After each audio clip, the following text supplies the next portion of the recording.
మాట్లాడినా అది film industry కర్మ. కొన్నిసార్లు తానే ఫింగరింగ్ చేస్తాడు. ఎవరైనా రియాక్ట్ అయితే కౌంటర్ అటాక్ కూడా చేస్తాడు. కానీ ఇప్పుడెందుకు అన్నీ వదిలేసానంటున్నాడు? ఇది సెటైరేనా? మెగా అపాలజీని బట్టి చూస్తే తన సెటైర్ రిటైర్ అయినట్టేనా? Take a look.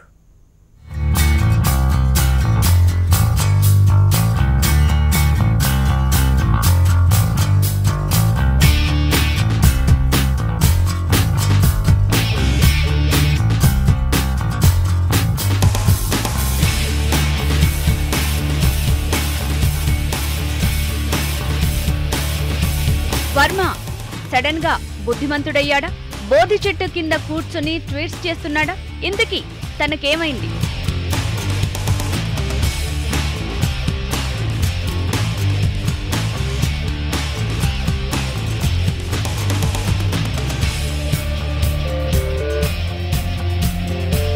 వర్మ ఏది మాట్లాడినా అది కర్మ అనుకునే రోజు.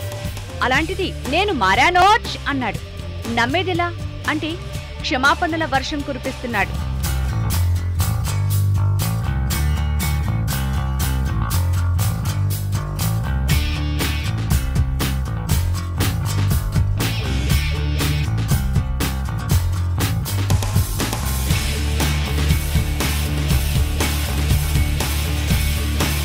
వర్మ ఏదైనా ట్వీట్ చేస్తే ఎవ్వరూ కౌంటర్ ఇవ్వకూడదు.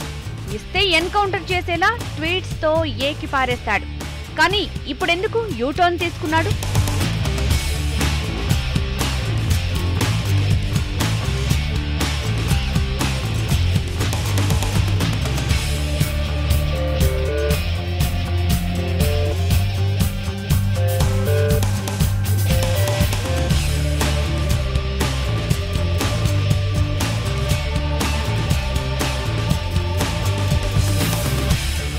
నిన్నేమో వోడ్కా మానాను, నేను మారాను అన్నాడు.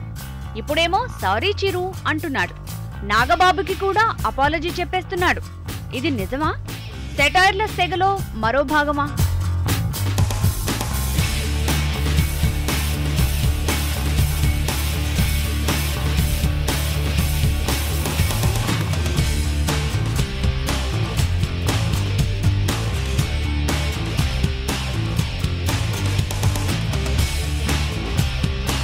వర్మ సెటైర్ వేస్తే అదే నిజమంటారు, నిజం మాట్లాడితే అదే సెటైర్ అంటారు. మరి ఈ కొత్త ట్వీట్లని చూస్తే ఎవరేమంటారు?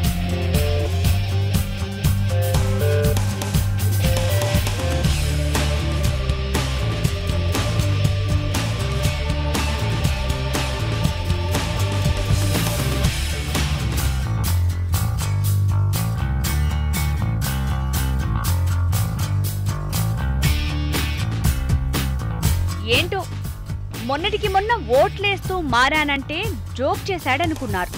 ఇవాళ చిరు మీద తన ట్వీట్స్ కి క్షమాపణ చెప్తే అందరూ షాక్ అవుతున్నారు. అన్నింటికీ మించి నాగబాబు మంచోడు కాబట్టి మెగా టీం ఊరుకుంది. అదే తన బ్రదర్ ని ఎవరైనా తనలా కామెంట్ చేస్తే కొట్టేవాడిననే ట్వీట్ ఇప్పుడు హైలైట్ అవుతోంది.